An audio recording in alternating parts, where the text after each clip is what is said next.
Nós somos empreendedores e nada melhor do que seguir o caminho e o exemplo das pessoas mais bem-sucedidas da nossa região. Se você é gaúcho ou se interessa em conhecer os exemplos das pessoas mais bem-sucedidas desse estado, fica aí que eu vou falar mais sobre as pessoas mais ricas do Rio Grande do Sul. Vem comigo.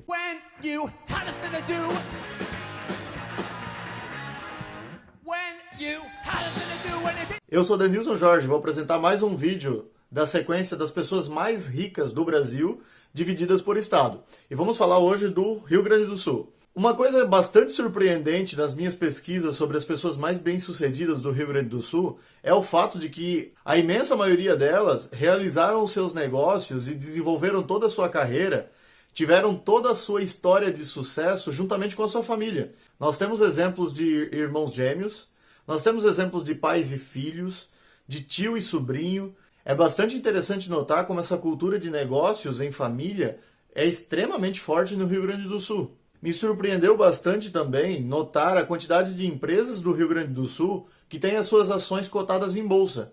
Se eu não estou equivocado, todas as empresas que eu vou falar aqui possuem as suas ações cotadas em bolsa. Diferente, por exemplo, da empresa Avan, que eu citei no vídeo passado. Inclusive, eu gravei um vídeo falando das pessoas mais ricas de Santa Catarina, dos exemplos mais bem-sucedidos. Se você não viu ainda esse vídeo, clica no cardzinho que vai aparecer aqui do lado. Vale bastante a pena seguir essa sequência completa das pessoas mais bem-sucedidas divididas por estado. Eu vou estar postando um vídeo por semana, seguindo a sequência de todos os estados do Brasil. Se você está assistindo de outro estado, ou tem curiosidade de ver as pessoas mais ricas, os maiores exemplos de algum estado específico aqui, deixe nos comentários que eu vou levar em consideração os estados mais pedidos para decidir qual será o próximo estado que eu estarei falando na próxima semana. Beleza? E também é super importante, não deixe de se inscrever no canal e ativar o sininho, senão você corre o risco de perder a publicação do próximo vídeo, beleza? Vamos iniciar aqui falando sobre Raul Randon. Raul nasceu na cidade catarinense de Tangará e fundou a sua empresa em Caxias do Sul, no Rio Grande do Sul. Na publicação da Forbes de 2013, ele figurou na posição 104 das pessoas mais ricas do Brasil, com uma fortuna estimada em 1,27 bilhão de reais. Para as pessoas mais atenciosas, a marca Randon deve ser reconhecida nos para-choques dos caminhões, que fazem transporte por todo o país e fora do país. Raul é mais um dos exemplos da tendência dos gaúchos de fundarem empresas com seus familiares. Ele fundou a Randon juntamente com seu irmão e mais tarde essa empresa se tornou um gigantesco conglomerado, com filiais na cidade de Chapecó, Santa Catarina, com a sede da empresa em Caxias do Sul e com mais uma filial também na Argentina. A empresa desenvolveu produtos na área de metal mecânica, principalmente focado em transportes. E na área de autopeças para caminhões, ela é líder absoluta em eixos, freios e suspensão, por exemplo, com uma fortuna estimada de 1,2 bilhão de reais. O segundo grande exemplo das pessoas mais bem-sucedidas do Rio Grande do Sul, que eu vou trazer para vocês, é de Hermes Gazola. Na publicação de 2013 da Forbes, constava na posição 106 das pessoas mais ricas do Brasil, com uma fortuna estimada de 1,2 bilhão de reais. Vou aproveitar e deixar a indicação dessa matéria bastante interessante da Isto é Dinheiro, onde consta a história de quando ele, com apenas 21 anos de idade, tomou a iniciativa de montar o seu primeiro restaurante. Ele ouviu uma conversa do seu pai, que já era dono de restaurante, com um cliente que questionou se eles não tinham interesse de montar um restaurante dentro da empresa onde esse cliente trabalhava. O seu pai não demonstrou interesse. Mas Hermes, com apenas 21 anos de idade, demonstrou interesse. Mesmo tão jovem, montou seu primeiro restaurante. Iniciou servindo apenas 30 refeições por dia. Somente 5 anos depois, já estava servindo mais de 5.000 refeições por dia. E não parou mais de crescer. 31 anos depois, ele vendeu a sua empresa para o gigantesco conglomerado francês Sodexo. E nessa época, ele já servia mais de 1 milhão de pratos por dia. Vale ressaltar que o fato da empresa dele servir 1 milhão de refeições por dia significa que ele alimentava quase 0,5% da população do Brasil. Esse é um fato bastante notório e até mesmo impressionante. O grupo francês Sodexo realizou a compra da sua empresa por 1,2 bilhão de reais, consolidando assim a sua fortuna e o tornando um dos homens mais ricos do Brasil. Seguindo agora com o terceiro grande exemplo do Rio Grande do Sul. Vamos falar sobre a família Birman. Eles são os responsáveis e proprietários da empresa Arezzo. A Arezzo é mais um dos grandes exemplos de, como eu falei anteriormente, de empresas familiares que se tornaram verdadeiras gigantes. A história da empresa começa em 1972 em Belo Horizonte, quando os irmãos Anderson e Jefferson Birman iniciaram as atividades. Eles montaram uma pequena fábrica de calçados numa propriedade da família.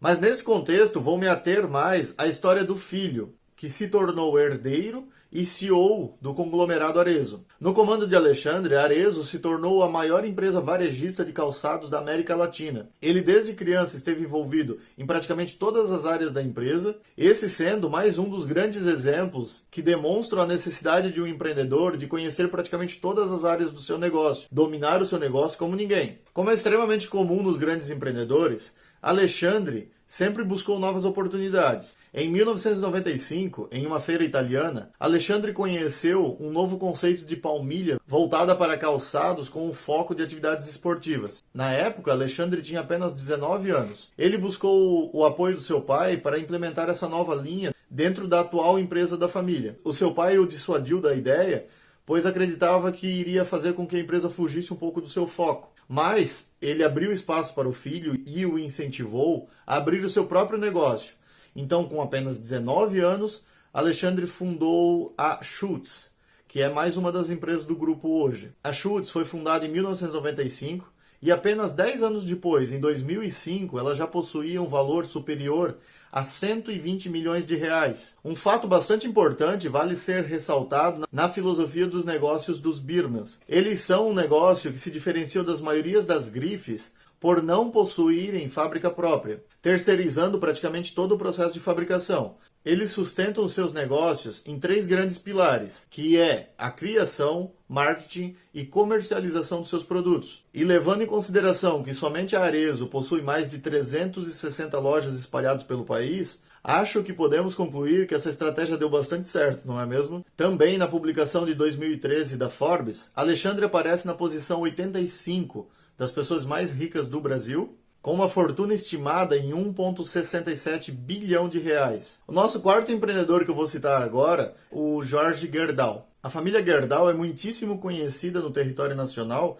como uma das famílias mais ricas e influentes do país. Jorge Gerdau assumiu como presidente da corporação Gerdau em 1983 e ele é bisneto do fundador João Gerdau. Foi sob o comando de Jorge que a Gerdau se tornou uma das maiores empresas siderúrgicas do mundo. E para os gaúchos gremistas, vale ressaltar também o fato de que ele faz parte do Conselho Deliberativo do clube. Citando novamente a Forbes de 2013, ele figurou na posição 74 como uma das pessoas mais ricas do Brasil, com uma fortuna estimada de 2,1 bilhão de reais. Seguindo nossa lista, vamos falar sobre mais 2 exemplos de empreendedores bilionários, extremamente bem-sucedidos do Rio Grande do Sul. Eles são Pedro e Alexandre Grandene. Acredito que esse sobrenome já é bastante familiar para a maioria das pessoas que estão assistindo, certo? Seguindo a tradição das empresas familiares, Alexandre e Pedro são irmãos?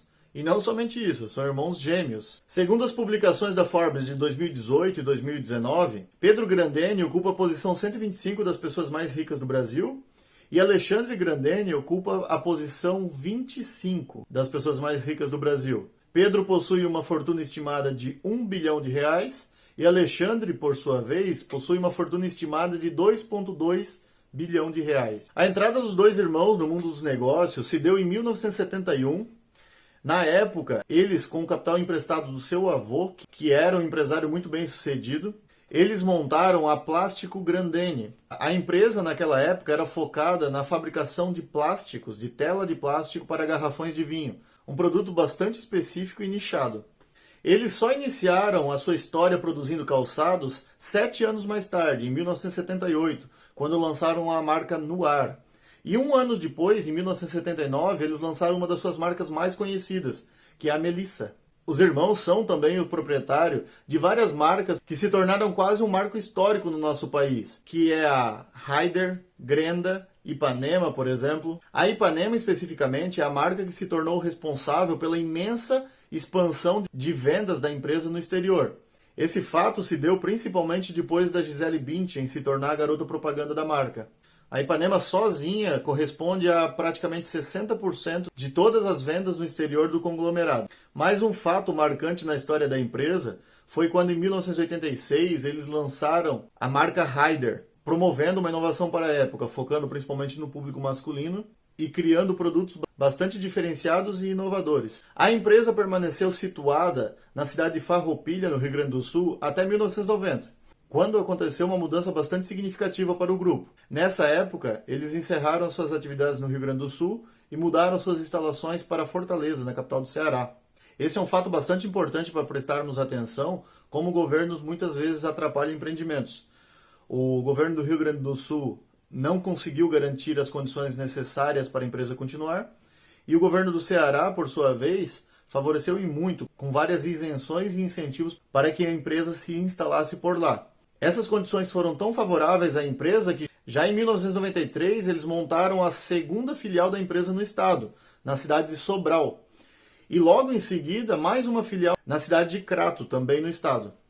Também no Nordeste, eles possuem mais uma filial no estado da Bahia, que é responsável pela fabricação dos calçados da marca Ipanema. Em 2004, eles iniciaram a negociação das ações da empresa na Bolsa. Os resultados da empresa na Bolsa foram tão positivos que fizeram com que a empresa crescesse aceleradamente, pontos esses que fizeram com que a Grendene se tornasse uma das maiores empresas exportadoras do país. O fato importante também é que os irmãos, além da indústria e das marcas no ramo dos calçados, possuem investimentos separados. Pedro Grendene, em 1980, buscou diversificar um pouco seus investimentos e criou a Nelore Grendene, se consolidando posteriormente como uma das maiores fazendas de touros melhorados do país. Já Alexandre possui diversos outros investimentos, como por exemplo no ramo moveleiro, com as marcas Unicasa, Delano, Tog. Possui também investimentos no ramo siderúrgico com a Citrel e no ramo hoteleiro com a Conrad. Uma observação bastante interessante também é que Alexandre é dono de um dos maiores iates do país, avaliado em 240 milhões de reais. É o iate Madame Kate. Vamos agora falar de mais um muito conhecido nome do Rio Grande do Sul, de um empreendedor bilionário, que é o Júlio Bozano. Júlio Rafael de Aragão Bozano nasceu no Rio Grande do Sul em 1936. Em 1961, ele fundou, ao lado de Mário Henrique Simons, aquele que seria um dos maiores bancos de investimento do país. Empresa esta que se tornou uma holding. Holding, para quem não sabe, é uma empresa que mantém debaixo do seu guarda-chuva diversas outras companhias inteiras. Holding é uma espécie de grande administradora. E a Bozano Simons, por sua vez, chegou a ter mais de 40 grandes empresas sob a sua administração, atingindo assim faturamento multibilionário. Hoje a Bozano possui investimentos diversificados, principalmente na área de plantação de café, administração de shopping centers e até mesmo a participação numa fabricante de motores a jato. A Bozano destaca-se como a maior detentora individual de ações da empresa Embraer. Além de proprietário da empresa de investimento, Júlio Bozano é também entusiasta de esportes voltados a corridas de cavalo. Ele é proprietário do maior aras do país voltado para a criação de cavalos de corrida, sendo este o Aras Santa Maria de Araras, localizado em Bagé, município do Rio Grande do Sul. Ele foi fundado em 1966. Ele possui também uma sede do Aras em Greenwich, em Connecticut, nos Estados Unidos, possuindo ao todo mais de 300 animais puro-sangue. Júlio Bozano é mais um dos bilionários brasileiros, agora destacando-se aqui na nossa lista pelo imenso salto na fortuna. Estávamos falando de fortunas estimadas entre 1 a 2 bilhões de reais. Júlio Bozano, na lista da Forbes de 2019, está na posição 22 e possui uma fortuna imensa de cerca de 7 bilhões de reais. E o nosso último e inspirador exemplo dos empreendedores bilionários do Rio Grande do Sul é Lírio Parisotto. Parisotto foi o fundador da Videolar, empresa que se tornou praticamente um ícone nacional, e como se não bastasse isso, posteriormente, depois da sua aposentadoria, se tornou um investidor extremamente bem-sucedido, seguindo uma linha de investimento muito próxima, bastante similar à filosofia de investimento de Warren Buffett, que é investir em empresas com fundamentos muito sólidos, muito seguras, e praticamente nunca se desfazer desses investimentos. Lírio Parisotto nasceu em 1953, na cidade de Nova Bassano, próximo a Caxias do Sul, e ele teve uma carreira profissional bastante diversificada. Iniciou trabalhando com sua família na fazenda, posteriormente trabalhou até mesmo num frigorífico, foi bancário e graduou-se também como médico. Durante boa parte da sua história como estudante, ele fazia um dinheirinho extra sendo mascate. comprando e revendendo alguns produtos, entre eles relógios de marca e alguns eletrônicos, por exemplo. Nessas empreitadas, alguns lojistas ficavam devendo para ele. Um desses lojistas, endividado com ele, ofereceu a própria loja como pagamento da sua dívida. Foi nessa ocasião que Parisotto teve a sua primeira oportunidade de administrar o seu negócio próprio, iniciando assim como comerciante. Nesse meio tempo, Parisotto teve a oportunidade de viajar para os Estados Unidos e conheceu lá tecnologias que eram até então inéditas no Brasil, que eram os primeiros equipamentos de videocassete. Com essas experiências e esse conhecimento, Parisotto lança em 1988 a Videolar, que se consagrou como a primeira fabricante de videocassetes no Brasil e posteriormente também foi uma das pioneiras no Brasil da fabricação de DVDs e Blu-rays. Tecnologias estas que devem ser quase desconhecidas da maioria dos mais jovens hoje, né? Em 2007, Parisotto deixou a presidência da empresa, Videolar, e assim teve mais tempo para se dedicar àquilo que ele chamava de hobby, que eram os investimentos. Com os seus estudos aprofundados, os seus investimentos milionários em grandes empresas, ele fez com que sua fortuna continuasse crescendo e até mesmo acelerando, o tornando ainda mais rico. Na Forbes de 2018, Parisotto foi classificado na posição 1477 no ranking das pessoas mais ricas do mundo e na posição 33 no Brasil, com a sua fortuna estimada também em quase 7 bilhões de reais. É incrível prestarmos atenção como muitas vezes alguns negócios bastante simples, bastante tradicionais, algumas ideias levemente inovadoras, como pessoas com posturas curiosas, inventivas, conseguem construir verdadeiros impérios e chegar ao topo daquilo que é considerado o maior sucesso profissional e financeiro possível, premiados em um ranking como uma das pessoas mais ricas do mundo. Vale muito a pena observarmos e nos inspirarmos com esses exemplos. Não se esqueça de deixar nos comentários qual é o próximo estado que vocês querem que eu fale, fazendo um ranking das pessoas mais ricas e mais bem-sucedidas. Lembrando que este é o segundo vídeo da série, vocês podem acompanhar a playlist completa clicando no cardzinho que vai aparecer aqui. Não se esqueça de deixar sua curtida no vídeo e se inscrever no canal para poder acompanhar todo o material que será postado. Valeu!